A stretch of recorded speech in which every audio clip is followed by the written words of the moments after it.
What you just said is one of the most insanely idiotic things I have ever heard. At no point in your rambling, incoherent response were you even close to anything that could be considered a rational thought. Everyone in this room is now dumber for having listened to it. I award you no points, and may God have mercy on your soul. Gosh, what a perfect intro clip of how I feel most of the time in this community. We're back, episode 2. I did one of these before. A little bit wild to the thing. Brian is fighting his internet. Basically, I kind of revamped the show a little bit. I didn't want to just do it solo by myself. I wanted to find two people that, one, I enjoy talking films with, two, people that don't really care about other people's opinions, and will give it to them straight. And I landed on Kirk and Brian, which is perfect for me, and right up my alley. I definitely had to go with Brian. He posted something and got so many people all worked up and fired up, which just made me laugh because as a person that runs trivia leagues, I could not agree more with his post. Not that I care what you guys watch, I could give shit less, but my viewpoint is this entire year is how I started watching all the Marvel movies, not to remember when Wolverine's claws come out, not to remember what Storm, what her first weather she chooses to do. I didn't care. I just wanted to watch movies to accept it because I tried so hard to like study everything. I was terrible at it. So I was basically reclaiming my fandom this year. So when he posted that, I was like, I agree with you. I agree with you. But yeah, Brian, how are you? And yeah, how are you doing? I'm doing great. No, this is gonna be a lot of fun. I know Kirk was supposed to be here. He had to back out last second because he had something else going on. And yes, I hope my internet's not too much of a pain in the ass today. Oh, it's better now. Okay. Yeah, whenever I first wake up my computer, it's always a little slow to get going. I don't know why this monitor is bright white though, so ignore that. But yeah, no, I you know me, and I'm all pretty much all of my takes are considered hot takes by most people in this community. That's just the way it is. But like you said, I don't give a shit. I don't need to be liked by people. I don't need them to agree with me. I have my opinions. I do respect other people's opinions, even if they're not the same as mine. I might, be a little surprised and want them to explain it, but I like them. And as far as like the post, it's kind of the same thing. Some people took it personally or took it the wrong way when it was not meant as an attack on anyone. I have talked to people who thought it was about them, and they're pretty cool with it now. But even then, whatever, man. I think your main message was, and it might have been lost in the sauce, but I think your main message was enjoy movies. Yeah, and it was enjoy movies. It was like I used to be like you people, escape like I did. Come on. Because people messaged me when I started my Marvel thing, like, "Are you getting back?" No, total opposite. I used to love Star Wars before I entered this community. I hate Star Wars now. I want to reclaim my love for what I loved prior. So that's mainly my main take on that. So I don't disagree with you on that one. Interested to see if anybody pops in, has any conversations about that. But again, if you like studying, if that's your go-to, go have fun with it. Like, I hope you win titles. Me, I was never winning a championship ever, and I was miserable. So overall, I watched so many like horror movies that I would have never watched, thinking that one day I'm going to get asked a question about it, and then I'd get asked a question about it and never get it. So that's just my main take on that. Well, and for me, it wasn't even just. I mean, part of it was watching movies I don't want to watch, but even the movies I did want to watch, I was watching them wrong. Instead of just enjoying a story, I'm like watching. Oh, that's gonna be a question. That's gonna be a question. Oh, I got to remember that fact. It's like no, Yep. I want to just not pay attention to the trivia and just enjoy it. I don't disagree with you. We do have somebody backstage. I will bring you back, and I will bring you up in a second. We're still in the opening segments of the show. Oscars happened. It's not happened like last year was for me. I enjoyed Anora. I had a good fun with Anora. I liked Anora a lot. It was one of my favorite. I think it was my favorite movie of last year, second favorite. I just didn't get that with One Battle this year, and I mean, it was cool that it won all that stuff. Like, I'm not a PTA guy, but like, I thought the Oscars for this year overall, not a hot take. I thought the Oscars was not bad this year for the parts I did watch of it. Did you watch any of it? Did you have what did you feel about One Battle? I liked One Battle. I didn't like love it like some people do, but I had no problems with it. I enjoyed it. I would never watch it and said, "Hey, that should win Oscars," because to me it was just kind of like it was fine. Yeah. That's not a bad thing. But like you though, overall the Oscars this year, it's like there's nothing that I really thought was like, oh my gosh, that's a travesty that this won over that. It was. I think there were no surprises. I think most of the winners were kind of people knew what it was going in. And as far as who the winners were, it's most of my either agreed with or was at least okay with. But then again, I didn't watch half of the nominees. So, because that's another thing I stopped doing is I used to feel like I had to watch all the movies that are nominated for Best Picture. And then I'm like, realize I'm only watching these because I feel like some kind of, it feel like Checklist. I have to do it. And it's like, I don't have to do this. I'm not interested in watching this movie. I'm not going to watch the movie. Yeah. When I was watching it overall, like that's my biggest problem, and that's my take on the Oscars. One, and this is one of my hot takes. Well, the Oscars is bullshit. It just has always been. But my bigger take is everything is like this means that and that means this. And if this person won at this award, then they're probably going to win at this award. And now that you can like go on sports books and like bet on what they're going to win, there's no surprises anymore. So my strong belief, Oscars should start award season, not end it. It should start it. Because if you're going to start it, then there will be a surprise to everything because SAG didn't happen or BAFTA did, which I don't watch those things, but I hear about them and they're like, oh, this is going to win. And then there's people that do Oscar pools that only miss like the shorts and stuff because they have no baseline on, because at the BAFTAs, this small 20-minute movie didn't win, so they can't predict that one correct. But everything else is like shoehorned basically in.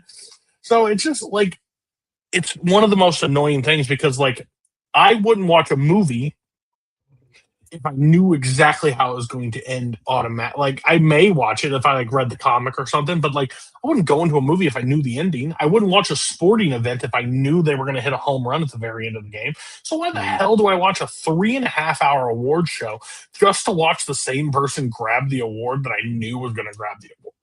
That's my take. I finally, because it was like I did an Oscar pool a couple years ago, and I missed one, but all I did was go on Gold Derby and pick what it said, and I look like a mad genius. But no, I just read an article and it told me exactly what was going to win. That's what's wrong with the Oscars. Yeah, well, I mean, I think there's a lot of things wrong with the Oscars, but I think that's definitely one of them. The problem is I don't know if there's really a solution because. Like I remember way back when, like the Oscars used to be in like late March, like March 26th would be the Oscars, and then they've decided they wanted it earlier because, first of all, not to be, almost 4 months after the year ended, but also because all the other award shows were like airing before them, so they moved it up to like early February.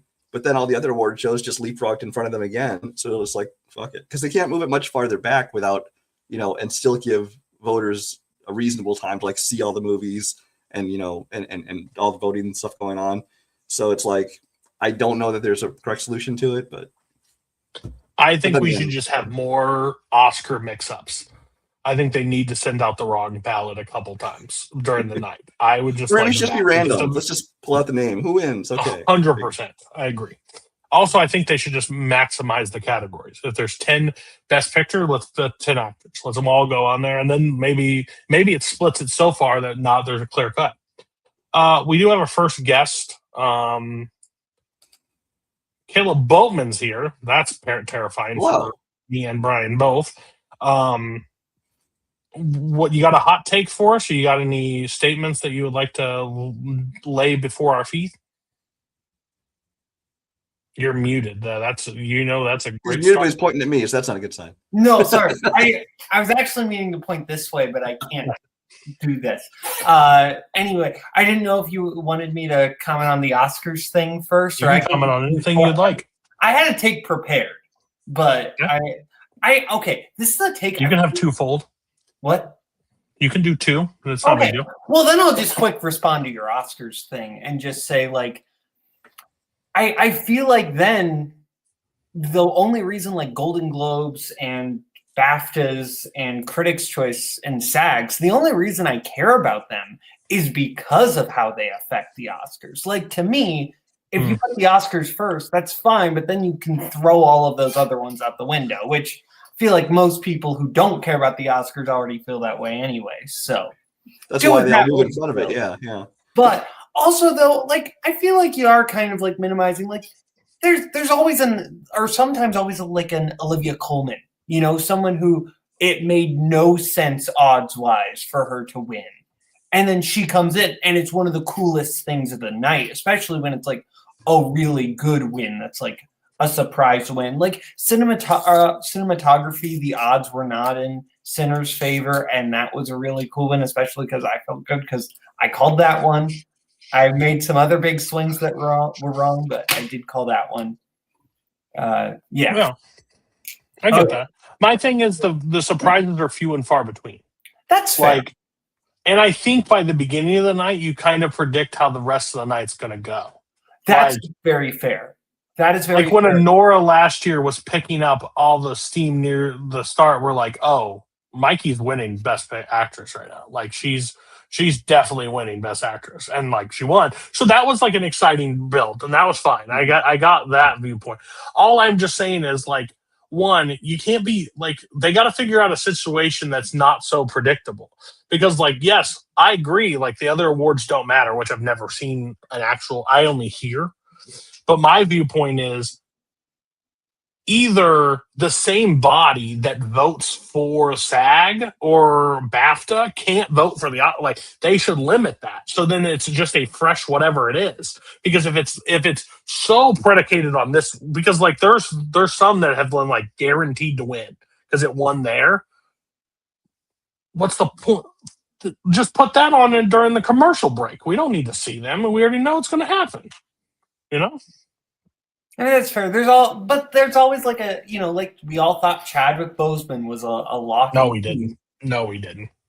Okay, fair enough. A lot of people thought that Chadwick. The Oscars thought it, Coho thought it, but at the end of the day, they were wrong. Fair enough. Which was great. Which was a great moment because you could have heard the wind, the air out of the balloon really hard. And I wish I would have been near Coho when it happened. It would have made me laugh so hard because he was like on the campaign trail with it, and he just hated the father for some reason and never really paid attention to it. So like I thought that was great. But again, I just want more surprise. It either can't be predictable or it's got to be like some fun, like some change that doesn't happen that we didn't expect. That's fair. Maybe expand the pool. What's your take? Go ahead. Okay, my take is I'll give the least nuanced version of this take. Oh. Why not? Judd Apatow killed the modern mainstream studio comedy. Judd Apatow killed. Okay. I'm terrible at things. He did. What's the name of big ones? Just so I can get. Okay, yeah. I mean, I'm not necessarily blaming the movies as much as the philosophy behind them, but like 40-Year-Old Virgin, Okay, 40-Year-Old Knocked Virgin. Up, and like also a bunch of movies he produced, not just ones he directed. Trainwreck, Funny People he did. Bridesmaids. But also, like, yeah, he produced like Bridesmaids and like This Is 40, and like there's kind of that whole wave of movies. Interesting. I don't think he killed it. What I think is, how do I say this without the show not coming back for episode 3?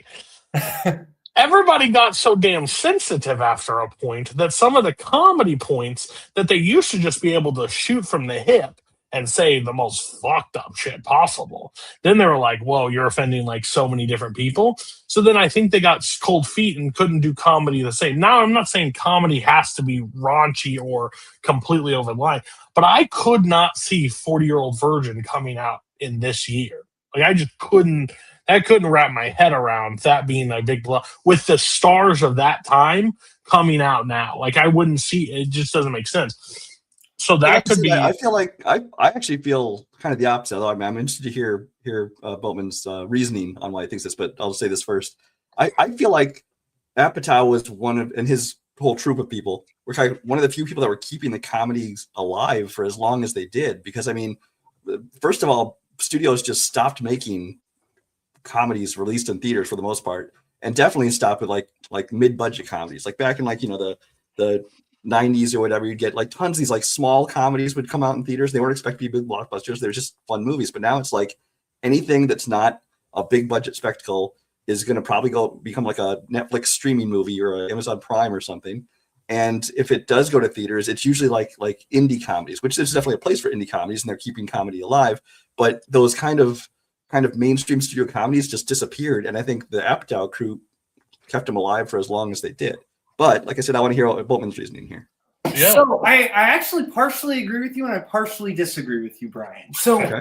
I think basically what I think happened is they killed the goose that laid the golden egg a little bit, because I think because I'm specifically not blaming the movies themselves, but the philosophy of the Judd Apatow comedy. And what I mean by that is the Judd Apatow style of filmmaking that he started, that then Paul Feig and a lot of these other people kind of latched on to, was basically you go improv heavy, not just like a little bit of improv, but like you let Seth Rogen and Paul Rudd improv for like 15 minutes. Like you let them just take a scene that does not move the plot forward, that does not move the story forward, that it has nothing to do with anything, and just riff. And then you keep doing that. And you do that in movie after movie. And then it got to the point where the scripts got so weak because they would, and this is true, they would literally write like so-and-so, and they would write the actor's name, says something funny here. And the scripts would become so thin because of that philosophy that then the market got so oversaturated in like 2014 to 2016, I feel like, is when the bubble kind of started to burst, and you had like all the Melissa McCarthy movies like Tammy and The Boss and like the Baywatch movie. And that's when the market like started to drop. And I think that is really then what they lost so much money, that then that's what brought things to the streaming realm, and why we don't get the mainstream studio like mid-budget theater comedy. And there's other reasons why we don't get those, but I think the philosophy. Go ahead. Sorry, I just looked at 2016 comedies, and oofta. Yeah, no, terrible year for comedies. Like just brutal. Like I enjoyed Bad Moms, but other than that, you get Why Him, How to Be Single, which I haven't seen, but I didn't hear great. Neighbors 2, Zoolander 2, Dirty Grandpa. Mike and Dave Need Wedding Dates. Keeping Up with the Joneses. Oh God. Yeah, like You get Pop Star that year. You get Nice Guys that year. You get Nice Guys, but I guess those are not Nice conventional Guys like a studio mainstream comedies. Studio comedy, like to me, Nice Guys it's a crime comedy. It's like Kiss Kiss Right. Bang Bang. No, I agree with That's that. the But, and to prove your point, it was also a giant financial flop, which is why we never got another one. So. And that's fair. But I agree with you on the Is Baywatch improv. Is Baywatch a studio comedy? Yeah, I would definitely consider Yeah. Baywatch a mainstream. It gets bad. It gets bad. Like, I that's definitely the agree with the thing. improv heavy thing, because it's like those movies that like Apatow and his crew made. It's like I understand that you want to improv and to get some good jokes and use them, but then they would just like use the entire scene of them improving, and it would go on way too long. And then it's like all these Judd Apatow movies, they're supposed to be comedies. A comedy should not be 2 hours and 20 minutes long. Exactly. And like to me, there's a difference between like the Apatow improv and like the Christopher Guest improv. Regardless of how you feel about the Christopher Guest movies, all of the improv of that movie is built in to move the story forward. It is always progressing. And it's always yes-anding. That's the thing about the Apatow improv, is it's not really yes, it's yesing, but it's not yes-anding. It's not contributing anything actually to the story. It's more But just I trying think to one here's, up. Yes. here's the important thing is, I think your thing is misguided, though. Okay. Because I don't think it's Apatow. I think it's his philosophy. Like I said, I did the least Okay. nuanced version of my take. I purposely condensed my take because I know you don't like it when I give a bunch of qualifiers. So I tried to give the least nuanced version of my take.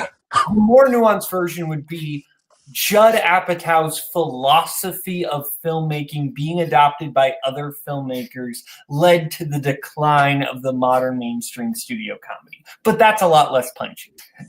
I think comedy sequels are also one that just doesn't make a world of sense at all. Oh, yeah. Like, There's only a handful of good ones.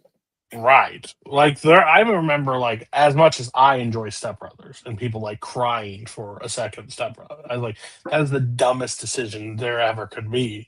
Like you work 40-Year-Old Virgin, Anchorman, for example, like these Lightning and a Ricky Bobby, these moments in time that work really well.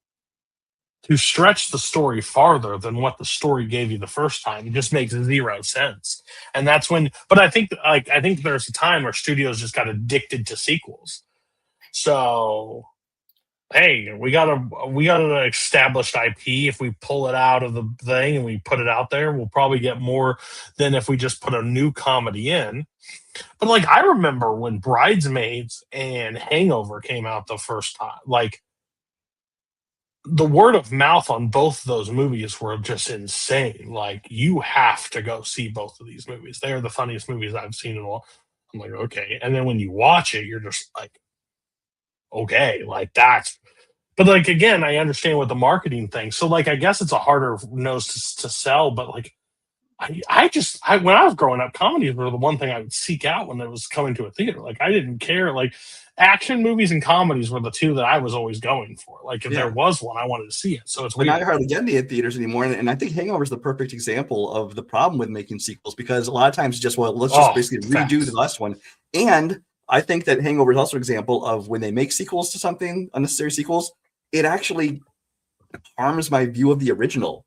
Like if Hangover 1 was the only existed, I would still think that's a classic comedy. I'd go back and revisit it all the time. But since I've seen 2 and 3, I just think, oh, Hangover, yeah, that's not such a great franchise. And I've barely ever gone back to watch the first one, even though that one was actually funny. Oh, first one's one of the funniest movies that's ever existed for me. I just laugh so hard. Yeah, I agree with that. And you know what? Not a bad take. I enjoy the thing. If you do you have any other take? Do you have anything else brewing? Do you have problems with watching trivia films for studying purposes? Okay, well, okay. Let's remove also be pussy and delete the comment that we all saw live. Okay. No, wait. I'm going to partially depend on that because also because Boatman knew it was about him because he just what was it? It was one of the Sparks movies. It was Safe Haven. It was Safe Haven that I loved. Safe Haven, which I made people watch because it's really unhealthy. You dumbass. He loves that, and that just made me think of it. It wasn't like me attacking Boatman, but it was. And then I saw that he had made a comment and deleted it, and then I realized, and then I looked back at my post and realized that my wording of it was not good because I meant everything I said in it. The one thing I even talked to him later and said I regret saying is, I said somebody else who cares too much about trivia. And I realized I should have said who cares a lot about trivia or something like that. But I made it sound critical. But I was saying, no, this person just cares a lot more about it than I do. And I clarified that. And that's the part of the reason I think he knew he was coming across wrong too, which I just deleted his comment and yeah, whatever.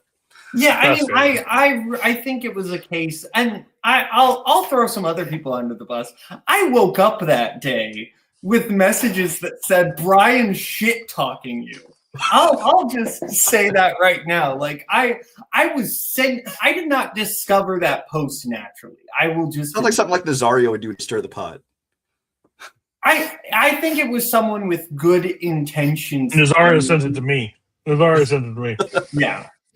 I will just say now that we're past it, you also miscounted. It was 31 out of 40. It was not 35 out of 40. I think you accidentally included in the year of our Lord 2026, and you watch Safe Haven, brother. I need to lose on the question. I mean, that's fair.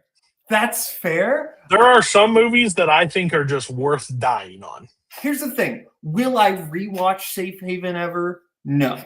there was a part of me that was also just kind of curious. It's Was kind she of that, Oscar like- worthy? What? Was she Oscar worthy in the movie? No, not at all. Okay.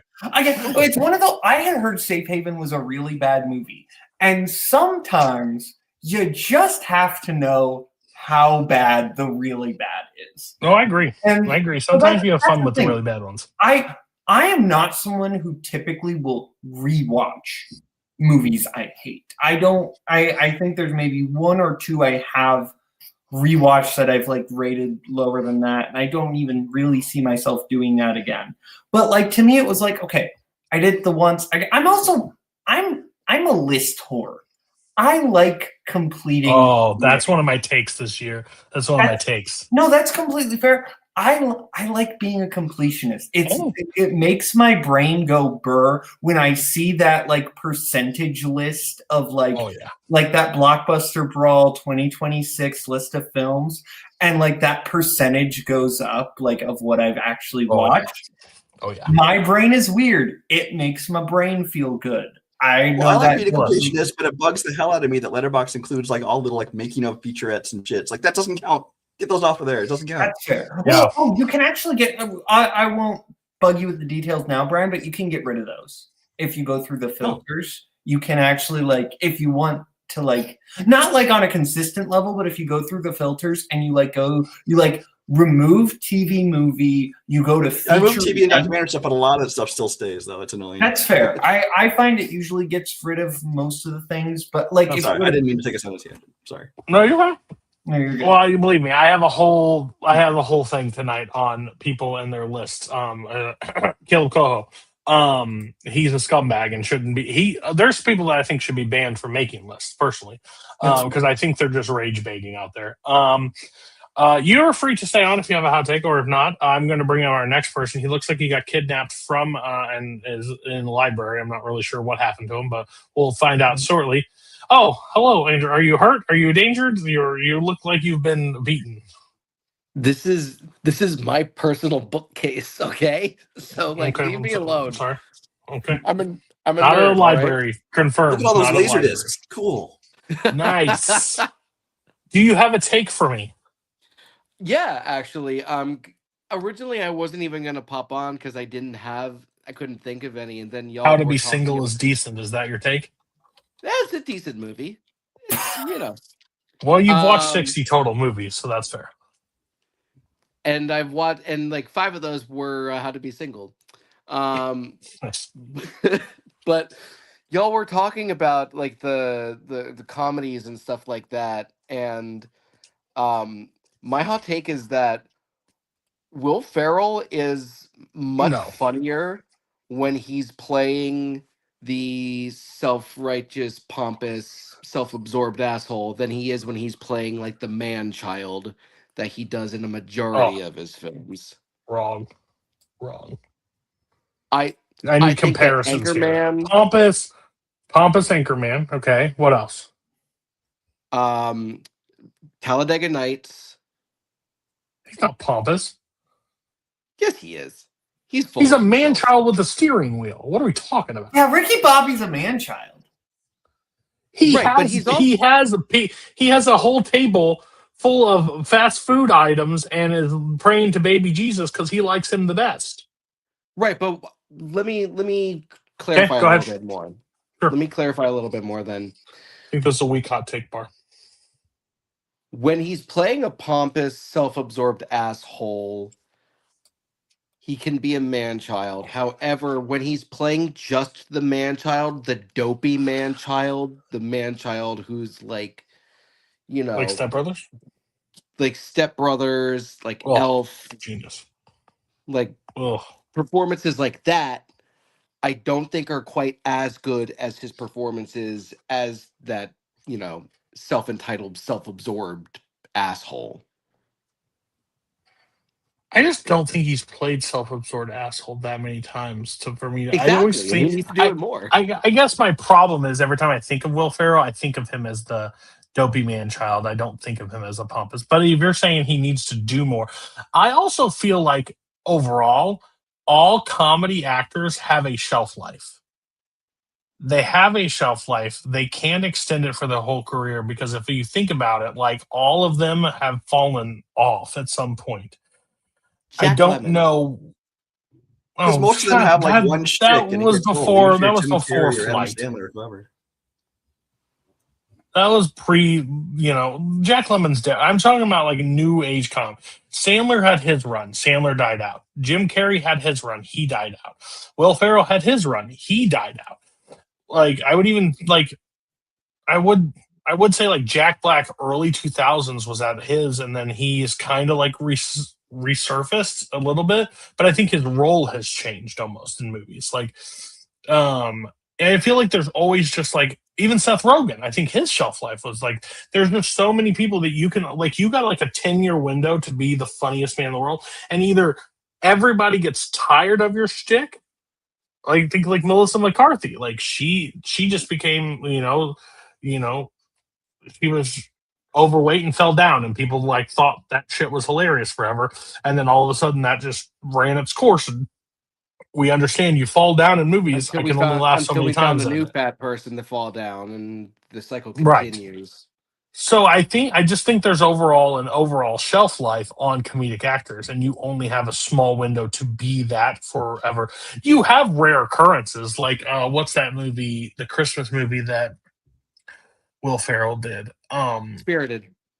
Spirited. Like that was like a return to form. But then you guys get to another one where he's just like the Hobbs or whatever. Like you bring back John C. Reilly and them together, you put that together. Yeah, it could be a bad script. It could be, but it could also be the rifting. Like I think this brings back to like Boatman's thing is you put comedians in a room and they just like start blah blah blah blah blah, and they think it's the funniest thing in the world because the cast and crew is laughing, but like they're kind of like paid to laugh at that point because they're like, we're in this movie together. And then an audience sees them be like, that's what you thought was funny? That's horrible. And like, they just keep it on. They don't know how to cut it. So yeah, I just think like, cause like I would run to Will Ferrell's next movie in a comedy. Now I couldn't run far enough away from Will Ferrell's next like comedy movie. I'm scared to death of watching like his next one because like he just doesn't got it anymore. Like the fastball doesn't play. It just, he's out of gas. Well, I also Which think is why like, I think he needs to play an asshole again, because Sure. like we got stuck in this. But like, I'm pretty routine sure of- in the I don't quote me, but like The House, I'm pretty sure he played a pompous ass in The House, and that movie was horrible. I haven't seen The House, so I cannot confirm nor deny. That's what I'm saying. Like, I think I don't know why you think I Like, would waste my time with The House. Yeah, well, that's true. I think part of it, to your earlier point, Cody, is that like also when these guys start, they're the starving comedian. They're working through things. They're trying. They're struggling basically, and then they get their big break, and they're kind of on that hot streak for a while. But then like their problems stop being, how am I going to pay rent, and it start being which maid do I get to clean this attic, and where can I find a good butler lately? They become so out of touch that like humor is typically relatable, and if you can't relate to your audience, and they also get older, and you can't really relate to a younger audience when you get older. I also think like the overall thing is the biggest push is you have an actor. Like comedy is the one thing that changes over time, that some things fall out of style and some things fall back into style. It doesn't, like a bomb going off and like explosions and fucking action and a villain showing up, like that shit will always play. It doesn't always play a 40-year-old sleeping on his mom's couch and being like, hey mom, make me nachos. Like fucking deadbeat, get out of my house. Like what are we talking about here? So like different things. Well, half just of this don't community play can the same. absolutely identify with that. So. Boom. Yeah. Here's my thing. I have a hot take. I'm gonna bring it back. You guys are free to stay on. If you don't have 10 movies on a list, don't publish the list on Letterboxd. I don't care. I don't care your ranking systems unless it's like a specific director that has 8 films. Okay. Fine. If you must need us to know your 8 films, fine. But if you come up one imperfect list pissed me off more than any human being that's ever on this list. If you can't do the time and effort to build a list with all the straight list out there, get out of here. Nazario, I'm talking to you. Other thing, like, this franchise, like, if it's not 10, it doesn't need a list. If it's 4 movies, it's not a list. It's your diary. Just watch them in a row. We can go look at it when you're in your diary. We don't need you to make a list on what you feel the small margin of a 1 or 2 is. I think it's Tony, crazy. the Thin Man franchise needs to get ranked. Sure, franchise.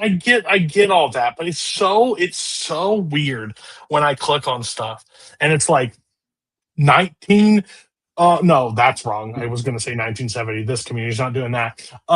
2001 movies. You're not this community. You're a senior citizen. 2001 movies, and they put 7 films on there. Huh? You only got to 7? You only could have watched 7? And then you spend more time on your tagline for the list title, like 2001, and you quote it on your from the favorite movie that you just picked it from, but you don't have anything else in there. How about you do this? How about you go back, privatize it, watch 15 2001 movies, and then publish it? Thoughts? I'm so like I'm a list whore. I have so many lists privated on my Letterboxd versus like actual, because I don't really care what the rest of you feel about my list personally. I'd use it to like keep track of the things I have to do. Like when I do YLS, I load all your movies into YLS and I keep track of like how many I need to watch by my diary. I do it all. And then I delete the fuck out of it. But then there's people in this community that build a list with no thought and no attention, killed Coho, just to rage bait me on his Spielberg list. Blank Check is probably the worst thing that's ever happened to this community. Thank you. Because it makes these people watch a bunch of shit and then they feel like they have to tell me about, like, put it on their list. I hate them for it. I get it. It's probably a great podcast. Haven't watched the episode. Won't ever say it. Maybe it's the worst thing that Coho ever started listening to. That could be. Because we all know how Coho watches movies. Everybody want his demonstration? Yeah. He's the worst. He's a villain. He does it in the fucking theater. I'm just gonna call that. No. He's probably already typing his review 10 minutes in. He has done. He was in a situation. He would lean over and ask the person, "Where are you at on the rating?" during the movie. I don't know how anybody else rates movies on Letterboxd. I don't think of my star rating till the credits roll. I've never once sat there and been like, "He was 2.5. I need it to be a 3.5." Like it's I just watch how it is. Like I just watched that new movie with Sam Rockwell in it. Oh, good luck, have fun, don't die. Yeah. Had a great time with it. The length killed me on it. It was longer than I needed it to be, but it was like a fun idea ride. But when I got to it, I'm like, damn, this is so close to a 4. But that length I felt the entire time. So that's what I did. But I didn't sit where halfway through. I'm like, man, I'm at a 3 right now. How does this get to a 3.5? Like, what? How does my brain can't even compute that? Yeah, I think the exception for me. Go ahead. Go ahead. I was gonna say the exception for me is like if something like I'm just like at a half star, lowest I can rate it and actually put a rating there. Yeah. I can just think this is already a fucking half-star movie and it's going to need to do something to raise it. Or conversely, if like I'm like, this is a fucking perfect movie. So far, this is 5-star. How are they going to fuck it up, to bring it down? But other than that, I'm not usually sitting there thinking, oh, it's a 3 or 3.5. Because like you said, you have to wait till the end and see how you feel about it. He asked me one time on Heat.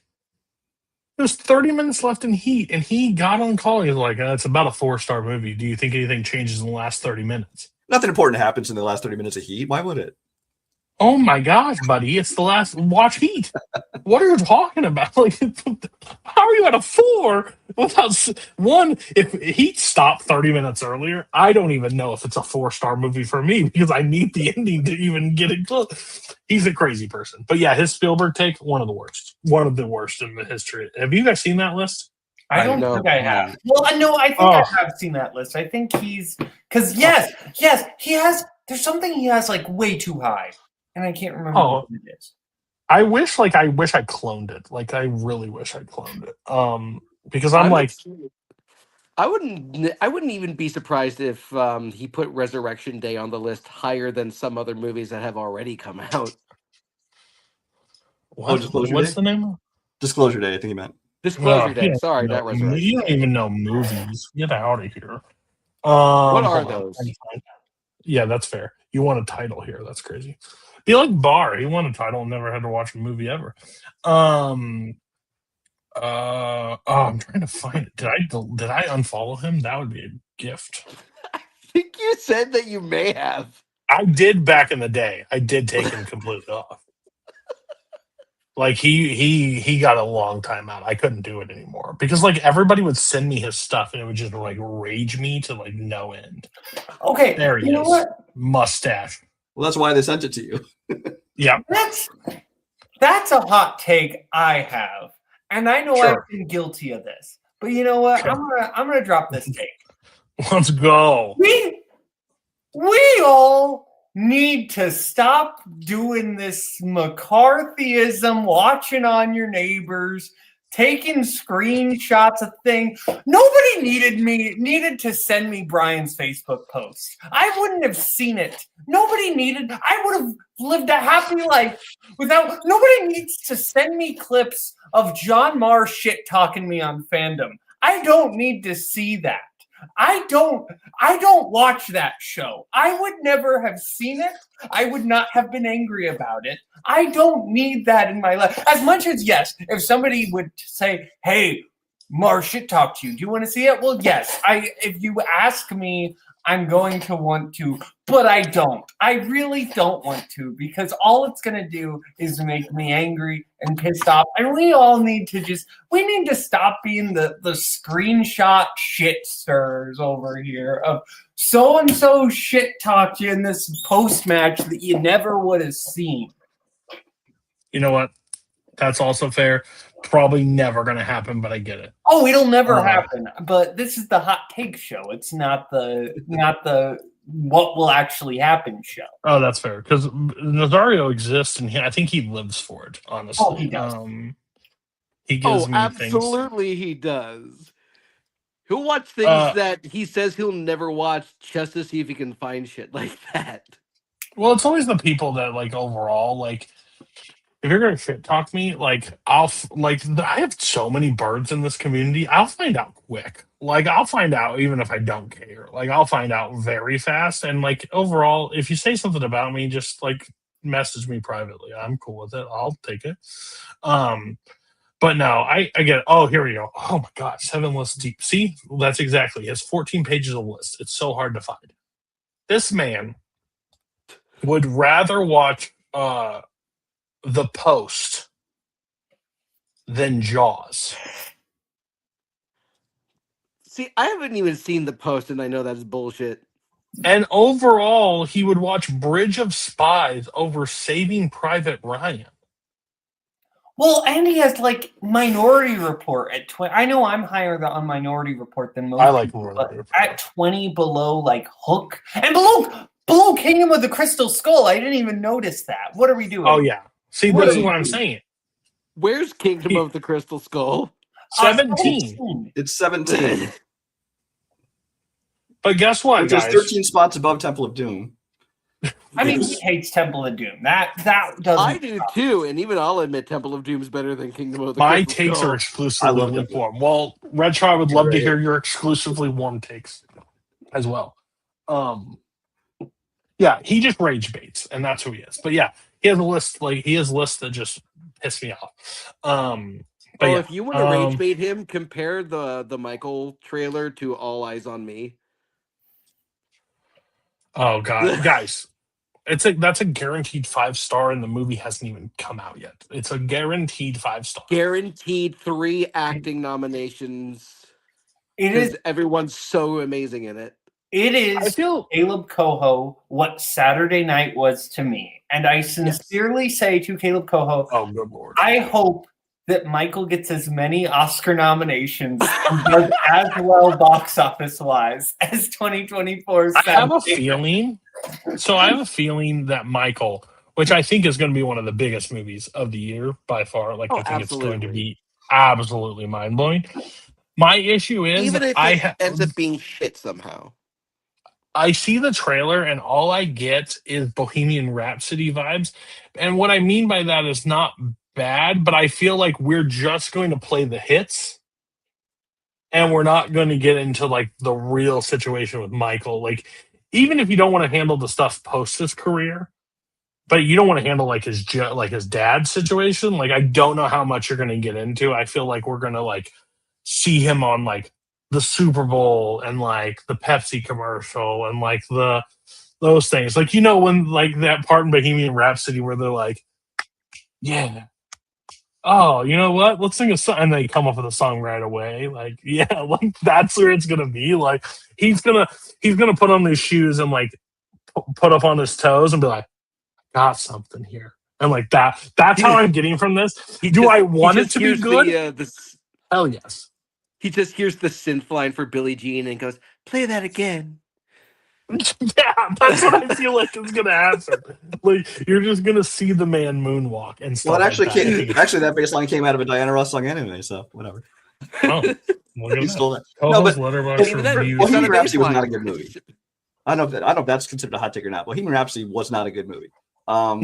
And I don't think that Rami Malek deserved an Oscar for it at all because he did a great impression. I don't think he did a great job of acting though. He's just doing a good impression of him, which is not the same He also thing. didn't even do the singing. Like, I mean, I know it's complicated, but for the most part, didn't really do the singing. Yeah. And his winning So, I mean, probably kept did I Taron enjoy Egerton from Bohemian getting a Rhapsody? nomination. Sure, but I wouldn't have given it any awards, that's for sure. As far as That Michael, lit. Go ahead. That's a bigger story. Like, comedy is ruined. Music biopics need to die Yes. for a long while. I mean, let's be real. Dewey Cox probably should have killed at least the generic kind of music biopic. Well, here's my issue. So everybody has the same critique, right? Oh, artist does this music, something bad happens to artist redeems himself from that thing and then goes on to be better from it. Again, if that's the person's real story, you gotta say the story. Like that, you can't like, if they had drug abuse, they have to deal with the drug abuse in the movie.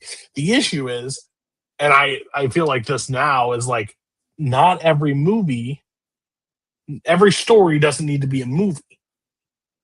Like, Last Breath came out last year. One of the most ridiculous movies I saw from last year. And I was like, you got all these people, you went and you did that.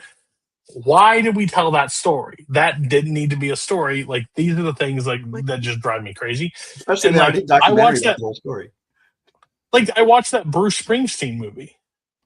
Did he give a bad job of being the boss? No. Did that movie need to be made? Hell no. Like, that movie, just go listen to the album. I don't know any, like, just go listen to interviews. I Problems don't with how they know. approach these music biopics, because like the Bruce Springsteen one, for instance, they're like, oh, we're just going to focus on while he's making this one album with mostly with songs that most people didn't care about. So it's like, at least a lot of mainstream people. Hey. Nebraska is a brilliant album. How fucking But I dare would you. say No, a it's not. lot of the American public didn't care as much about that album. And it's like, I think people would have been a lot more interested if it was a story of, his life and how he got into music and coming up and yes, that might sound kind of generic, but it would be more interesting than like, let's focus on this, just recording this one album. And then in the case of Bohemian Rhapsody, like you were saying, it's like, I think it's the biggest example of the problem of when the actual estates or bands or whatever have some control, which might be the same problem you were talking about with Michael, is that they're going to, Sacha Baron Cohen was supposed to play Freddie Mercury, and there was this whole script for this movie, but then actually Queen got involved in it, and they wanted control over it. They didn't want to have anything look bad, so they skipped over anything that wasn't, just glamorous and awesome.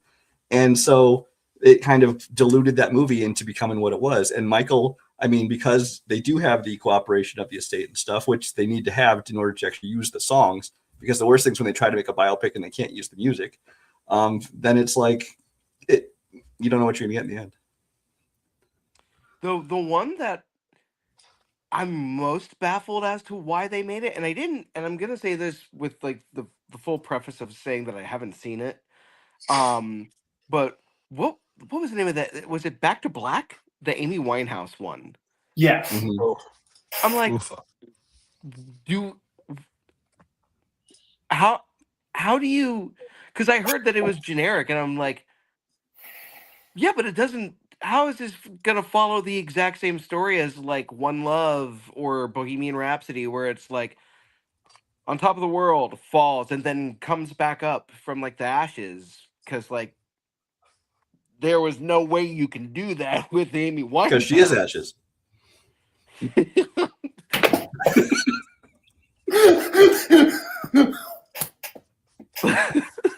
All right, I have a new segment. If you three are staying, then you can participate in this game. If I'm I welcome wish to I it. could. I gotta go. Have a good night, y'all. Get out. Okay, so we're gonna do a thing. I did not tell Brian ahead of time. I didn't tell you either. So this is what is called. You've probably seen this. It's not new. I didn't invent the wheel here. You get to. I'm going to your guys' letterboxes. You Oh, can shit. participate as well. You can participate as well if it's not your round. But you get to keep 5. You get to eliminate 5. You don't know what is coming down the pipe. But once they're gone, when you say you're cutting a movie, you are eliminating it from history. It does not exist anymore. So we're going to start with Brian. You can grab your whiteboard if need be to keep track of the movies I ask you about, but you only get to keep 5. You get to cut 5. Am I Okay. coming along with this as well? Or You of the movies of his list, you can also keep and choose. Okay. And then you can also, and we'll do the same with Caleb Boatman. Okay.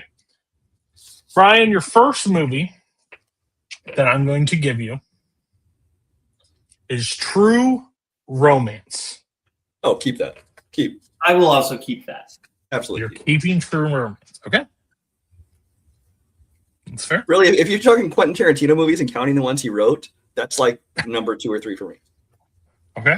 That's I fair. need to know with what Brian's seen. I feel like there could be some real stinkers on this list. So any nuggets, I'm gonna hang on to. Well, I've Okay. been on a kick of watching like bad, like Bill Cariola type movies. So Brian, life is too short to waste time on movies. no, but I've had fun watching those though. That's just it. That's I'm- disgusting behavior. Okay. Your second movie, Monty Python and the Holy Grail. Keep. My first instinct is to keep it, but don't know what else is coming. And honestly, in my last couple of viewings, it's gone down a little bit. I still like it a lot, but And we get 5, right? I only get to You keep get 5 to out of keep 10. only Right? 5. Yes. You have to cut 5. Like you have to slice them at the kneecap. They don't exist anymore.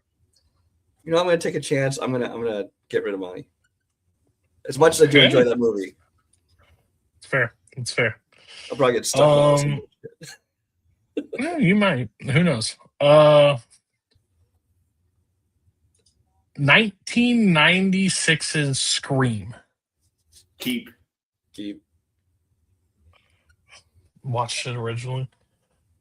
That movie's brilliant. That movie, Kirk sucks so bad for hating on Scream. I have not seen the 7th. Well, you one. could I have hear just it's stopped horrible. after that. Kirk sucks so bad. Period. There it is. So we both have keeps. So Boatman has 3 keeps. He has not cut anything. Brian has cut 1. By the way, did you know when he threw the phone at him and like that was all an improv line? That's brilliant. Matthew Lillard should have won the Oscar. I'm worried that right? since you don't have the list of 10 already picked out, that like the end you're going to purposely fucking screw me. Oh, I'm a dick. I'm just gonna let you know that. I feel like I'm gonna regret keeping True Romance, but that's okay. that you know what you could.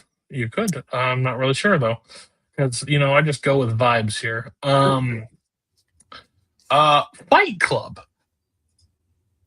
Ooh. Fuck, I got to keep that.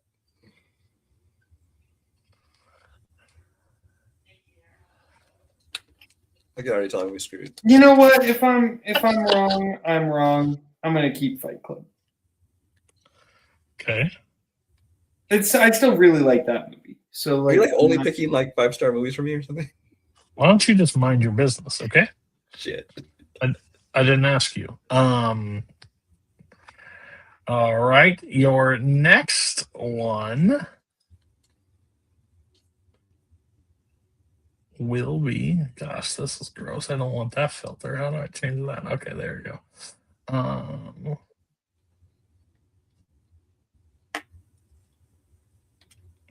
Okay, I'm going to give you Inglorious Bastards.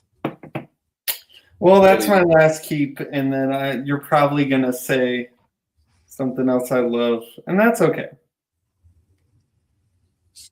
I still really like all of these movies. So it's, Hey, Cameron, you said you had only lukewarm takes, and then you say Matthew Lillard should have been nominated for Scooby Doo too. Let me tell you, that's piping hot. I don't know if he actually believes that. I don't think he does either. Maybe he does. Who knows?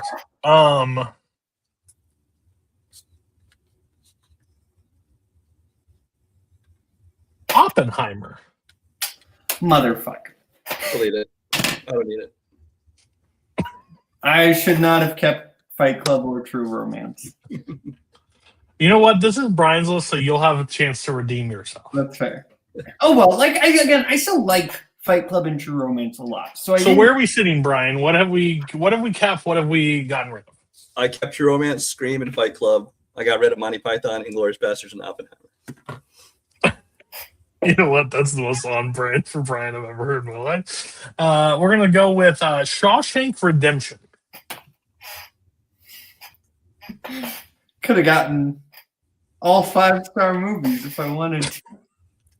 So I feel like if I would have been cutting movies, you know, for a guy that overthinks everything, this is going to be a very hard game for you when it's your. Especially because I feel like there's a catch-22 here. Because I feel like if I keep movies, then the movies you bring up are going to be movies I love. But if I cut movies, then the movies you're going to bring up are going to be movies I don't like.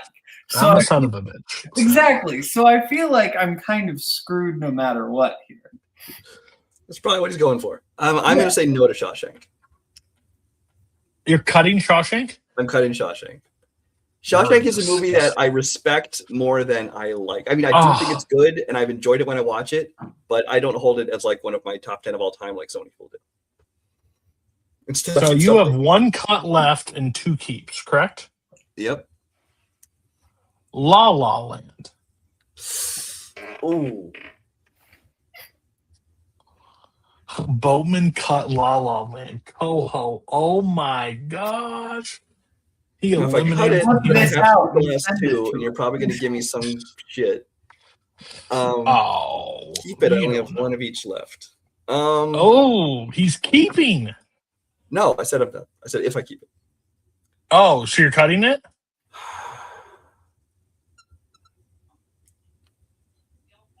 Yes. So you're cutting or keeping it? Which one? And so now I was going to say your next movie is Napoleon Dynamite. So you have 1 and 1 left, right? You can get to keep 1, cut 1, or are you done? No, I have 2 keeps left. I have to keep whatever you say now. Oh, okay. Well, your next one was John Wick. Your next one was John Wick Chapter 4. Okay, I'm okay with that.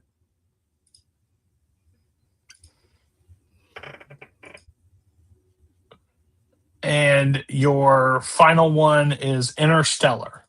Fuck. Interstellar would have been easy get rid of for me because I think it's the most overrated of the Nolan movies, of which there are a few. Oppenheimer being one of them. But that's the game. I gotta keep. That's the game. I will say I like a lot of Interstellar. I just think like most Nolan movies, it could be 30, 45 minutes shorter, and I think it kind of loses its way and gets too stuck up his own ass in the last half. That's fair. You know what? That's a very fair statement. Bowman, are you ready to play the game? Sure. This is not going to go well for me. It's going to go great. I believe in you. Your first one is The Fabelmans. Not for me. I mean, not bad, but I would not. Yeah, well, it depends on what you're going to bring up, right? Because, like, that's the game. Yes. Yeah, it's the game. That is the game. You know what? if it's, I mean, but these are all my 5 stars, I assume, right? Because my initial, Oh. if it's 5 stars. No, because he definitely read off something were not 5 stars for me. Okay, well then I'm gonna go the Fablemans. I'm gonna keep it then. That is a 5 star. We're gonna keep the Fablemans. All right. I love that movie. Um, Like, that is like top 50 for me. Top 50. Okay. I love okay. it. So I gotta try a little harder here. Interesting. Oh no. I should not have provided you with that information. We're going to go with Your Name. Ooh. You know what? As much as I do love that movie, I feel like there could be better ones on the pipeline. I'm gonna cut it. Hear that, everybody? He just cut Your Name. Dislikes it. Everybody send this around to your friends. Thank you so much. I actually agree with him, although I will say Your Name is one of the few, like, I don't know if you'll consider anime, but it kind of has like Yeah, it's anime. to it. No, I- 100%. that I do actually enjoy. I did like It it. is. It, I is do too. actual, it was made in Japan. It is Okay. by every definition anime. Well, then it's one of the few that I enjoy. That's fair. All I right. love it. I feel like I don't come back to it a lot. I really enjoy it, but I feel like based on what's been brought up, I feel like there could be some bigger dogs at play. Oh no, I would never. A Real Pain.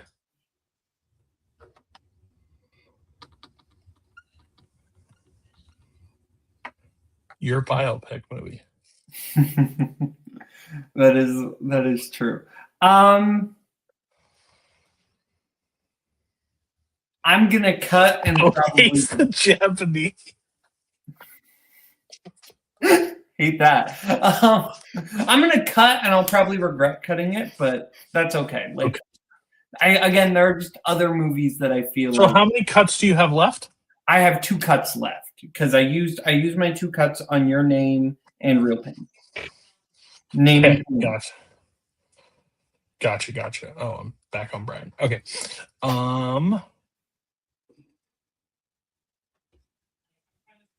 Hot Fuzz. I will keep Hot Fuzz. I'll keep that only because I have 3 no's and only one yes. So. That's right. I mean, Brian, don't forget this is me. So Oh, I know. Just like you were playing on my movies, I'm trying to play on yours. yeah, too. no, that's fair. I'm just saying, I feel like You could be different on opinions. that you will have more visceral reactions to movies like I rate fairly highly than I do to movies you rate fairly. So, Bo, you have 2 keeps left? No, I have 3 keeps left. I Okay. use 2 cuts and 2 keeps because we Got it, only have okay. 4 movies, right? That's fair. I'm just keeping track. I don't have a No, list you're good. of Yeah, those. I have 3 of each. I have 3 keeps, 3 cuts. Diner. That's a keep. That's a keep, and if I end up screwing myself for other It's things, that's easy to fine. cut. But like, I love Diner. That's a keep. That is a very important movie to me. I That's love fair. that one. Sinatra or Mathis, Elvis Presley. Okay, your next one. Gross Point Blank. Cut. Oh, that's a keep for me. It's great. It's a fantastic movie. It's just not these others. So how many do we have right now? 2 cuts, 2 keeps left. Okay.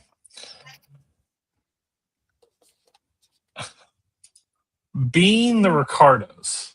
That's a cut. That's a cut. Look, as much as I enjoy that movie more than most people, I can't really defend most of it.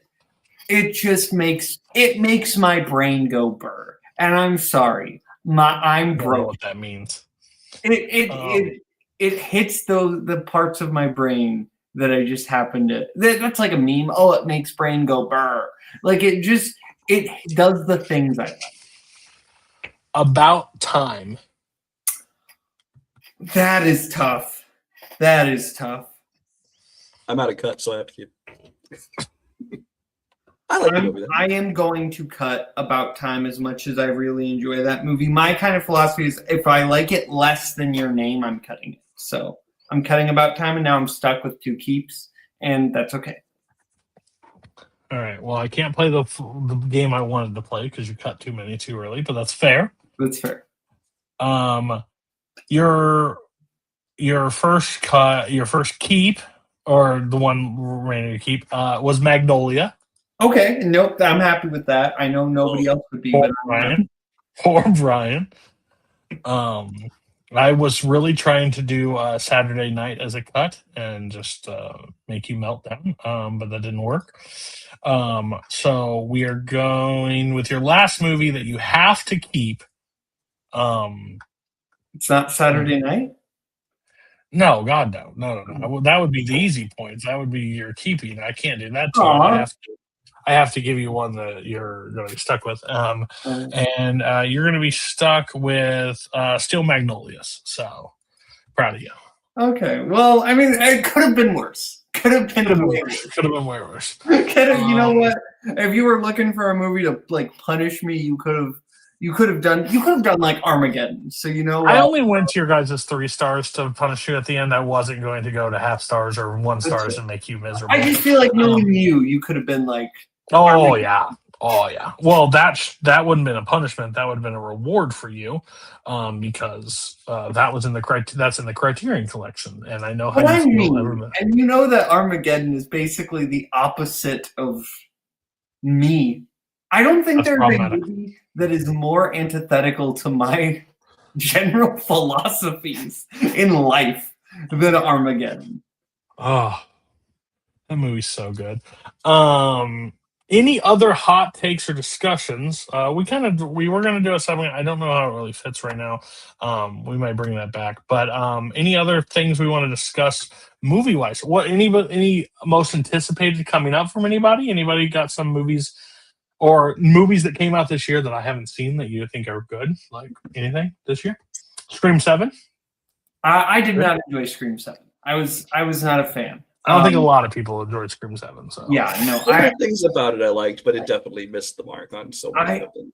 I really just Unfortunately. the last 20 minutes just kind of killed everything for me. That was not a fan of how which it is all- some of the best in Scream. That's some of the best parts of the last 20 minutes. So that's exactly. Well, unfortunate. like that's the thing. I feel like with a Scream movie specifically, it's that last 20, 30 minutes that the movie kind of hinges on. Because if that stuff, like even if like for me, Scream 2, the first 2/3 of Scream 2 are good. That last third is perfect and elevates the other 2/3 retroactively. Whereas I feel like Scream 7 specifically, the last third retroactively brings down the 2/3 that came before it because of how bad it is. That's totally fair. I will say in terms of like anticipated movies, one I'm really The Odyssey. What? The Odyssey. I mean, yeah, like to me, like The Odyssey, Project Hail Mary, like Jack of Spades. Hail Mary was excellent. Go see that, definitely. Oh, have you seen it already? Yeah, they had some screenings on Monday night. That's fair. That's fair. I mean, okay. One I have that nobody else on this call will have anyway is Jesse Eisenberg's new movie. It's a musical that he's directing, starring Paul Giamatti. So that's a very and I can't remember who the other lead of it is, but and hopefully it's not Kieran Culkin. no, it's not Kieran Culkin.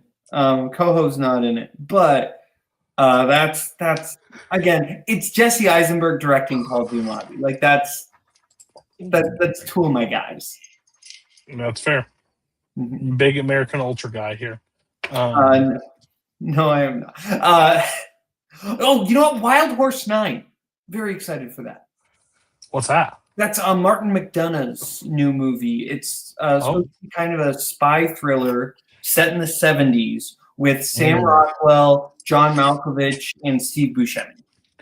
Oh wow, that's a cast. Okay, I'm on looking board with that. forward to it. And like let's be real. McDonough hasn't had an outright, at least in my opinion, an outright miss. I don't think so. I like all of them. Yeah. I know some people are mid on Seven Psychopaths. Some people are not fans of Three Billboards. I think Third Billboard's good. There's definitely ones I enjoy more than others, but yeah, there's Yeah. not a miss. But I don't think he's had at the very least, not a movie that I think most people would rate below 3 stars. Like, I think all of those are great. I will say, I really like Hoppers. I know people are mixed on that. I like Hoppers. really I enjoy like Hoppers a lot. I liked it far more. I noticed this weird rule with Pixar movies that I feel like at least in like the last 15 years, if the trailer is good, the movie is bad. And if the trailer is bad, the movie is good. Now, it's a little subjective, but like Good Dinosaur had a really good trailer. If you guys remember the trailer for that movie, trailer was great. Movie was trash. Cars 3, I mean, some people would debate that it's not bad, but like Cars 3 actually had a great trailer and the movie was not great. But then you have like Turning Red. The trailer was garbage. And I actually really like that movie. Or Hoppers. The marketing was garbage. I really like that movie. Even if you go back to like the first Inside Out trailer was actually really bad. And then you watch that movie and I also hate trailers, but I'm with you on that. I just don't watch them anymore because they give too much. But I was really surprised at Hoppers. I watched Hoppers with my kids. I always go in. I saw Goat also. I think there's 2 animated movies that I thought I was going to be miserable during, and like Goat wasn't terrible. And I didn't think I thought Hoppers was really good. It's kind of how I felt during Zootopia 2. I'm like, am I enjoying this more than I probably should be enjoying this right now? I'm like, yeah, I am. And then I thought I've not seen a new Pixar movie since 2020, something like that. Bless your soul. I've not watched any of their newer movies just because Pixar. Maybe this is a hot take. I've never been super in love with it. Like early on when they were coming out, it's kind of the newest thing with it. Toy Story and Toy Story 2 and even Monsters Inc. and some of those early movies. I like, and they've definitely made good ones since then. But it seems like the ones people love the most are the ones I care the least about. The Inside Out, I thought was fine. I would say that run. I didn't bother seeing. Turning Red and some of these. I would say that run from the Toy Story to like 2007, 2008 is like that where it was like great for me. The rest have been hit or miss for the most part for it. And I think now we're like getting to like a full on cash grab situation most of the time. I thought Inside Out 1 and 2 are pretty strong, but like I don't disagree. I don't disagree with you at all. That some of them just make. I think. Well, because a lot of times, because I'll watch animated films and be pleasantly surprised that I enjoy them, but it's like my kids are grown up now. Like my youngest one is just turned 17, so it's like I'm not feeling like I have to watch these movies. I'm not watching them with them, and I'm not watching them for trivia. And so it's like I only watch them occasionally. Like I'm probably going to watch Goat, but only because I like what Sony Animation has done with like Spider-Verse and K-pop and some of these things. So I kind of want to see what Goat's like. Zootopia 2, even I loved the first Zootopia. I still haven't watched the new one. I just can't get excited about it, but I'm sure I'll watch it eventually. It's good. Get the hell out of here. I mean, I don't think it's like bad or anything. I just think as much as people talk about the first one, the metaphor like falling apart like Swiss cheese, I think this one, if you think about the like allegory for 2 seconds, it doesn't even hold up in universe, in my opinion. Because basically, if you take the allegory at face value, it is basically saying it is justified to dislike a minority group if one person in that minority group committed a crime. That is basically what that means. Here's my thing. I don't think the creators of Zootopia know how to run a good campaign on like what their messaging 100% is. That's fair. I just take it as a broader view instead of the one that they show me into the thing. But I agree with what your point is. I mean, this is the premise of the movie. So this is not a spoiler. The whole thing is that snakes are basically like not like legally allowed to be in Zootopia because one snake like 100 years ago killed a guy. And then it's not even like Judy and Nick are like, oh, that's really wrong. Snake should be let in because of that. No, they have to like prove that that didn't happen. But like it's not like inherently that, oh, these people should not be made. Like Nick and Judy are okay with it for like the majority of the movie. They are not like saying that. Well, I get your viewpoint on it. I just think like my only biggest problem with the whole thing was like this is this big of a deal. We didn't even talk about it at all in the first movie. That's also Like, come on, that doesn't make any sense. I just don't think that movie needed a sequel either. Well, tell that to the box office, baby. It made a lot of money. Yeah, made stupid amount of money. And then I'm excited for Spider-Man, but You know what? Spider-Man, I was not really super high on it, and then I saw the trailer, and I'm back on board. I think that trailer looks really. It reminds me of the Tobey Spider-Man 2 a little bit.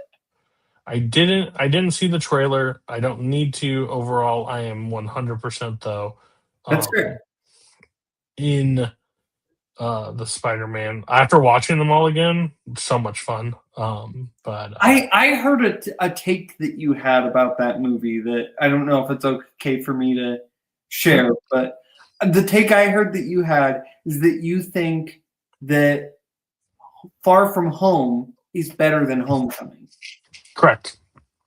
See, that's so interesting for me because Far From Home to me I just watched it like a couple of weeks ago, as Brian knows. But I just watched it a couple of weeks ago, and to me, like there are things that are really good about it, but the whole vacation aspect of it, I think, just does not work and kind of brings the movie in a direction it doesn't need to go. So here's my take on it. Spider-Man Homecoming isn't a Spider-Man movie. Spider-Man 1 is a Tony Stark sidekick movie. And they're treating him like he's Iron Man. And that just has never worked for me. Spider-Man, to me, is always at his best when Spider-Man has to have real-life consequences to decide whether the webbing and being the neighborhood Spider-Man, it has to have a cost in his normal day life. And, like, you get that the most in No Way Home. Is it shot for shot best? No, but, like, he gives up the suit. Like, he is done being Spider-Man because it's costing him his, like, he wants a life outside of what the thing was, and he already lost Tony. So at that point, like, I didn't lose Tony, but he's lost Tony. At that Are you point, talking about Far From Home or No Way Home? So I just want to make sure we're on the same page. Far From Home. Okay, Sorry. you said No Way Home, and I just wanted to make sure I was Far Yes, From he lost Home. Tony, yes. Yeah, he lost Tony. So, like, it's that situation, and he knows how much the cost has already had for him, and he's done, like, all the situations around that, dinners around it, and him just being a kid. Being a kid, and having this great responsibility put upon him that he doesn't want anymore. And that's what I think Far From Home gets better than anything else. Because Homecoming, it's like, yeah, he's got the suit, but is it a suit or is it just Iron Man's? Like, it's such a weird comp. It feels like they don't trust Tom to run with his own movie, so they have to bring Robert Downey Jr. in to, like, save the movie a little bit. And it feels so, like, I like it for the most part, but overall, if I'm going to watch a movie that's about Spider-Man, Far From Home is more on brand for the Spider-Man I look for than it isn't. You can argue Homecoming's a better movie. I think Far From Home is just a better Spider-Man movie. Okay, I think that's the reason a lot of people are looking forward to Brand New Day too, is because he's into it. He's no longer in a tech suit. It's just regular suit. He doesn't have his money there. It's being the friendly neighborhood Spider-Man kind of thing. It's kind of return to that, and I think that's why a lot of people are looking forward to that. And like him sitting there and like giving the glasses up and like having to deal with that situation because he wanted the girl over the better good, which is which boils down to who Spider-Man would make that decision 10 times out of 10 because he's a kid, and that's why I liked. I think that's very fair. For me, I think everything you mentioned about Far From Home on paper, I completely agree with. I think I wish that they explored it a little more, maybe. I feel like they don't hold on to the weight of that really as much as it should. I think it doesn't know if it actually wants to like deal with the consequences of Peter losing Tony, or if it wants to be a fun summer vacation movie. And I think that's where it kind of goes off the rails, is when it's trying, and when it's that, like, I wish they would have kept it in New York. Like, that's, Yeah, I don't think we needed to go on a European. It felt like a 2000s comedy where they're the sitcom where they're taking them abroad for just the sake of going abroad. My thing was also is, and it's just how I always have felt about it, is just like Spider-Man is that character. Like, I think that one has so much. I just think Far From Home gets too much like pushback on it because a lot of people like Homecoming, and just I thought and I used to be that way. Plus, I don't read comics. That's not been my thing forever. There was just two in my life that I explored too much: X-Men and Spider-Man. Those are the two. And to see Mysterio on screen in a way that I didn't foresee it happening, but like doing it that way was so cool for me, and it's still so cool for me. Like, I think if you think like comic book scenes, the Mysterio like vision scene that he puts Peter through is like up there as my like one of my top 10 favorite scenes ever. Like, because I'm like, there's no way they can put Mysterio on screen without it being completely just ridiculous, but they did it and casted perfectly. Like, it's kind of crazy how it all works out. But yeah, I watched all the Spider-Man movies, so I had so much fun. That was like the start of my year, and I wish I waited because it was so good. I am making probably the unadvisable decision of doing a full-ish MCU rewatch. So I'm rewatching some of the shows, not all the shows. Oh. If I don't feel like doing a show, I won't. Like, I've never watched an episode of any of the shows, so that's interesting. I am doing. I had only seen WandaVision and a couple episodes of Loki, and you're gonna roll your eyes at this, but Toho talked me into it because what he did is he cut down some of the shows into movie length sizes. And I'm kind of like, okay, to me, that's the best way to get me to watch the shows, is if they are in a movie size. Like Falcon and the Winter Soldier, I was probably never going to watch. But if it's cut down from 8 hours to or 6 hours or whatever it is to like a 2.5 hour movie, yeah, I'll watch the highlight reel of that show. Sure. Yeah. I'll do that. That was the downfall of the MCU. That was just when they started doing TV shows. Well, one of the hot takes I was gonna bring up at some point is I think that both Marvel and Star Wars, I think, are worse off for having done streaming shows.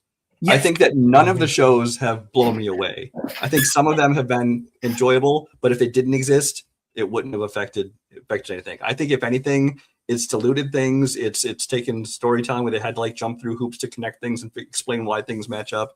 And I just think none of them have been that good. And so I think they would have been better off if they never made streaming shows. And that goes for both Star Wars and for Marvel. The thing about Star Wars that confuses the fuck out of me, we're in a galaxy far, far away, and we can't get the fuck out of 60 years. Like, we have to be in the same runway. It's got to always tie back to a Skywalker. Like, you're telling me you can't tell anything else from you can't. Is the creative well so dry that you can't come up with Flea Flop McGee and like do a story about a guy we never even heard about? Like, I don't know, but like, there's got to be something in this universe that we could do. Sorry, I didn't want to cut you off. I didn't realize. No, you're fine. Okay. I just think it's weird. No, I think you're right, but I think it's not a case of, they can't come up with anything, as much as I think the studio and the higher-ups are afraid to greenlight anything that they can't market with the characters that people know. If they can't figure out a way to sneak in a Boba Fett, figure out a way to sneak in an Obi-Wan. You know what? That's fair. That's 100% fair. That's 100% fair. You know what? You're not wrong. You're right. They have to, and that's what's sad. I'm sure at Lucasfilm right now, probably sitting in a drawer somewhere, there's probably a couple of really great, like, Old Republic, like, set Star Wars script, or even like older than that, even, or something set completely in a different planet, or what have you that's probably great, but like the question that they asked when they were pitching is, well, do you think that we could figure out a way to get Mace Windu in there? Or could we make the main character Ahsoka's great grandfather? Maybe. What if he walks by this guy and a purple lightsaber like goes up? We just need that moment. Like, you know, you don't. It's like Rogue One, right? Regardless what you think about Rogue, I don't love Rogue One as a movie because we're tied into the same plot that we are in. So overall, I know none of these characters make it to episode 4 because I've seen episode 4 and I don't know any of these humans. So they're going to die. So my emotional connection is limited, regardless how much time and effort you think you're throwing me at 2 hours. But then they throw that Vader scene in there. Like, and again, the last Vader scene, really cool. Awesome. Fantastic. I get it. But like when he has that meeting on the thing, you didn't need that fucking scene. But guess who needed it? The studio needed to see that scene of Vader on the thing. And like that's fine, but like are you that bored? And my thing is I'm okay with MCU's doing shows. I'm okay with Star Wars doing shows.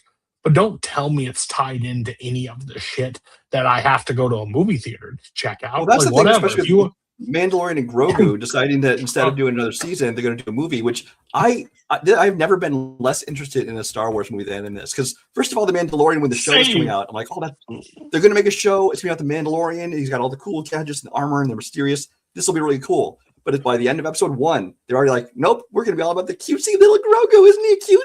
And they just leaned further and further into that to the point where, you know, now with the movie coming out, I watched this trailer and I'm like, this looks like a movie made for 5-year-olds. This does not appeal to me at all. It looks like, I mean, not only just the cutesy little Grogu and all the things he's doing, but a lot of humor in it and stuff. It just looks like it's made for little children. And people will argue saying, well, Star Wars was always for children. Like Lucas likes to say that. It's like maybe they were kind of a target audience, but it was still mature enough and enjoyable enough for everyone to enjoy. Now it seems like they're just leaning into like, let's just make Star Wars for kids, because they have with Mandalorian Grogu, because the whole Grogu at all kind of ruined that for me. And then they have like what was that one, the Skeleton Crew. I didn't really care for that one because it's trying to do like I guess like Goonies kind of thing in space. And then even with the Starfighter they're coming up with, I'm like, oh, it's an original story. It's not necessarily tied to everything else. It's got Ryan Gosling, but what does he got? He's got a little kid in tow with him. So it's like, come on. That's something I brought up. So I do TV Chronicles, and we just did Night of the Seven Kingdoms. And I was like, we are running this cycle through of older person with a kid that's not their kid or whatever to carry them through progression. I don't know when this storyline gets to end, but why is this the run? Because I understand the contrast, right? Like, oh, man and child, like those don't work together. It goes back to It's like going to be. He's going to cuss around him and make him like, oh, what? He said a cuss word. Like those situations. I watched Mandalorian season 1, and I felt like an old uncle at a party when somebody brought up that this movie is an actual movie getting released and not a straight to thing. Because when I saw the poster, I'm like, they're releasing it in theaters? Like, what? And they're like, no, that's a movie. I was like, that was a show. Like, I was so confused by it. I couldn't give a shit less about the overall thing. So I think it's just a bad, like, I am with you, Brian. Like, you could have came out, like Starfighter, for a perfect example. I think Gosling's like top tier actor working right now. I think he's the next, like, Brad Pitt, Tom Cruise, like that level of like, he's in a movie.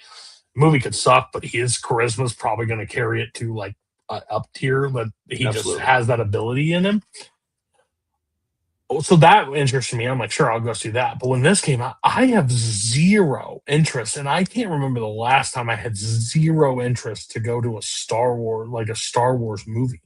But that's happened with me the last couple of years with like even MCU stuff. MCU used to be a Thursday night. Like, I made sure I was at the theater for Thursday night. Now I'm like, I have a Tuesday available next, like 2 weeks from now. I can go see it then. Like, that's where I'm at. And that just seems like, what are we doing? Like, that makes no sense. An MCU movie in theaters since Deadpool and Wolverine. I didn't see Yeah, any of the movies that came out last year. And Like Thunderbolt, didn't go see in I theaters. didn't see it. Then I I watched. would really like Thunderbolts, but I didn't go see it. And then a certain review came out, and that made me not want to see it. But then I watched Fantastic Four in the theater, and I had a good time with Fantastic Four, and that was fine. But overall, it still wasn't like it didn't. And again, it could be the same thing as like a comedy thing we were talking about earlier. Maybe it just ran its course. Maybe we've ran through these movies that used to be events for so long. How much reinventing the wheel can you possibly do at this time? Because when we used to get superhero movies at the beginning were, as somebody that just watched a lot at the beginning of Blade and Daredevil and Elektra and stuff like that, you'd have hit or misses. You'd have pluses or minuses, but you're like, oh, it was fun, it was campy, it was good. One, that's back to my thing on Nolan. I think Nolan killed Batman forever. But I think like now it's like setting too much realism or some situation, but now it's like we used to get 3 a year. Okay, that would like, is it enough to carry? Then they tried to make us do TV shows on top of it. So it's like, you're wearing me out with how much you're wanting me to like personally watch. Well, that's it. Because I think they tried to do TV shows, and then of course the TV shows were all going to tie in. So it felt like homework. You had to watch the TV shows if you want to be able to follow what's going on in the movies. Right. And then also, I think that they built to a plan to all the way up to Infinity War and Endgame, and then after that, like, okay, what do we do now? And they start just like putting out like random like C-list characters or things that people aren't really asking for. I mean, and some of them were good, some of them weren't not so good. But I will say that of the last like everything since Endgame probably, there's very few of those that I've watched a second time. And I used to watch these movies a ton, but like Thunderbolts, I only watched one time. Fantastic Four, only watched one time. Ant-Man and Quantumania, only watched one time. There's so many like that. And it's just like I just only watched the one time. I feel like they should have gone through Endgame, basically ended that saga, and then if they wanted to start up with like the X-Men or whatever they want to start with for the next whole saga. But I feel like instead they're like trying to like just kind of they had no direction, don't know where they're going, and it didn't help at all. This whole fucking multiverse bullshit. I hate the whole fucking concept of multiverse. I think it's just an excuse to give people fan service. I think it does. I got one that I deserve. One that's problems. Great. I didn't like it here. I didn't like it in Flash. I didn't like it in Deadpool versus Wolverine. I do not like multiverse. I'm glad they're finally wrapping that up so they can actually fucking move on. I think that's been their biggest problem. I will say on that, I feel like one of the kind of things that I would say is, sorry, I lost my train of thought there for a second. No, okay, yes. So I think part of it is, right, like that some of the shows shouldn't have been shows. They should have been movies.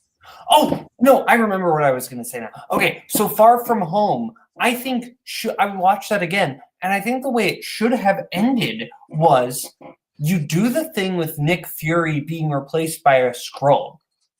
But instead of Nick Fury's like just chilling and vibing in space and being all whatever, no. The Skrulls are pissed.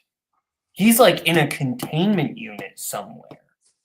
He's been straight up replaced by a Skrull, and the Skrulls are your big bad for the next couple of movies. And that is the reveal to us. Us as the audience know that Fury has been replaced by a Skrull.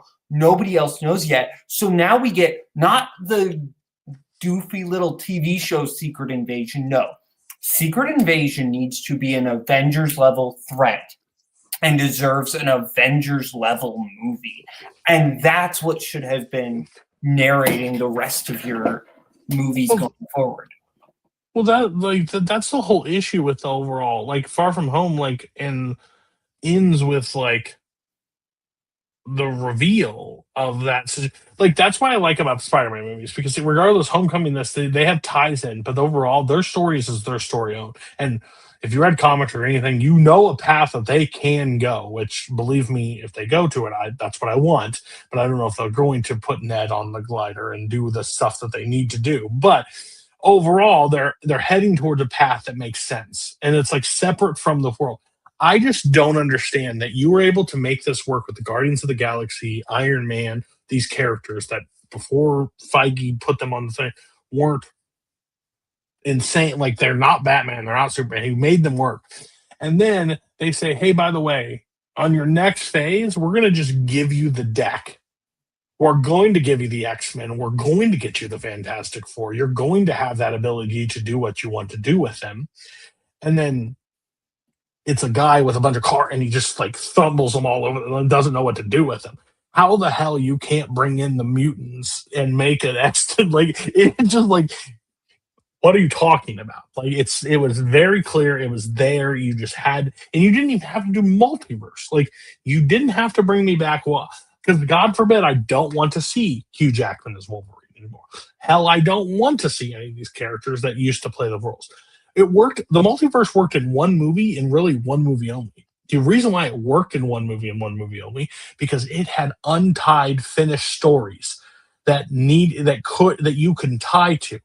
Bringing Cyclops or Magneto or any of these back don't need those because they already have a finished. We've seen them, we'll be fine because there wasn't like a through line. There was a movie. We saw the ending. We saw him move the chess piece. We didn't need more. That was fine.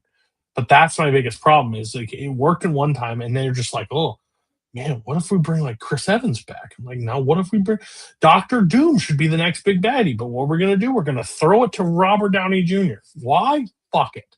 Who knows? Like they're just trying to cling to it. I don't know how Doomsday is gonna look, but I'm terrified of shit. I think it's just gonna be a cameo fest. I think it's gonna be horrible. Like, I think it's going to be bad. Do I want it to be good? Yes. Do I think it's going to be good? No, I don't. I think it's almost impossible to be good. But who knows? That's kind of why I'm doing this MCU rewatch because I'm like, Doomsday. I am giving you the best scenario possible. Like I am keeping up with everything. I'm not going to be lost. But if Doomsday like gets less than a 3.5 for me, I'm probably just done with the MCU. Like that's it. No hard feelings. Bye-bye. Yeah, I mean, that's the thing is what they should just do, what they should have done was put the line in the sand and be like, that was that. This That saga's was over. Endgame. Do this now. That was the saga. I gave you 19 movies. I gave you a perfect ending. I did everything possible. When the next movie that you see come out of it is not going to be tied to that. That doesn't exist anymore. New cast, new characters, whatever the situation they want to be in. They want to bring a cap in, blah, blah, but they're like, we're going to pass the shield. We're going to do it this way. And then they just have no through line. They had no plan. So Survivor is over. Nothing. The show's about over. But yeah, but that's my biggest problem. Again, I think Doomsday is going to be bad. It's still my most anticipated movie of the year. Now, for good or bad, I don't know. Because like I said, I don't really like multiverse. I want them to wrap it up, which is what this is supposedly doing, kind of wrapping everything up between this and Secret Wars so they can start fresh. And I think that I'm going to like it if it's done well, but it can be done so wrong. Because like Deadpool versus Wolverine, Deadpool and Wolverine, it's my least favorite of the Deadpool movies. Ryan Reynolds is doing his thing and Hugh Jackman's doing his thing, but it's just the story I didn't care about and all the cameos I didn't care about because it was all just fan service. And it's like, I didn't enjoy that movie nearly as much as I wanted to. So Doomsday, I'm optimistic, but I'm also kind of realistic in knowing that it might not work. But also like with a comedy, personally, and this is not a hot take, I don't like Ryan Reynolds, but like I think Deadpool is a character that works once and then has to work as like a side character the rest of the way, like a Hulk or something. I think he's in there for quips. That's why that first one, regardless what you want to say about it, I laughed. I had a good time. I thought it was cutting edge. I thought it was interesting. I don't think it has aged the best. But then when you try to go beyond that, I know Deadpool has more stories. I get that. But overall, so does Hulk. And I just don't feel like we've gotten Hulk a bunch of solo movies because Hulk's hard to sell in a movie. Same as Deadpool. I can only take as many jokes from the Merc as I can until it gets kind of tired. And that's just where I was on it. My thoughts on Zach Brown. What does that mean? Isn't he a that? singer? But why I don't know. like why do you want my thoughts on Zach Brown? What did he do? Did he do something I'm to get guessing me it's canceled? some Survivor in joke. I'm guessing. Got it. But just to finish on Deadpool, though, it's like my problem with Deadpool has always been like when they made the first movie and even the second one, I was fine with those because Deadpool has always been a character who exists outside of the actual, even in the comics, he was outside of the actual universe. He would comment on it. He was poking fun at it. And even when they had cameos, like they did in the first two Deadpools, when like Colossus is in there, it's like he's in there, but that's not necessarily really happening in like the real world of the comics. But then they started saying, "Oh no, Deadpool's in the MCU now." It's like, no, he can't be. He's talking about the actors. He's talking about the movies. Like he knows about them. So you can't have that. Even with your multiverse thing, you can't have him being outside of it and talking about the actors and knowing it's a show, and then try to pretend these characters are in the same movie that are real. It just doesn't work. Yeah. It works as a self-contained comedy, but if you try to make him in the MCU, it's not going to work. Right, exactly. I've been careened into I need to go do a thing for another match. So I think we're wrapping up anyway. You're fine. We're about to wrap, so Okay. appreciate you being on. Thanks for Yeah, joining. this is very fun. Thank you. Well, and that's actually a perfect probably send off. Hour 40. We did a really good time talking. We're gonna try to do this a little bit more often. Kirk will be back. We're gonna kind of do a segment together. And hopefully get more from crowd participation next time. But Brian, appreciate you for being on. Went to a comic book realm, but didn't. That's why I like this show. It can go in all different directions. I just want to talk movies. I just want to shoot the shit for a couple hours and just have fun. But yeah, we will check you guys out. Topics. Yeah. That's how kind of the show We'll do that works. next We'll be able to run it. Yeah. When Kirk comes back, we'll run through some full topics for us. So yeah, I want to thank everybody for watching. We'll be back probably do one a month, give or take. Maybe if we like and we can get a better schedule, we can do more. But yeah, we'll catch you next time. Bye. What you just said is one of the most insanely idiotic things I have ever heard. At no point in your rambling, incoherent response were you even close to anything that could be considered a rational thought. Everyone in this room is now dumber for having listened to it. I award you no points, and may God have mercy on your soul.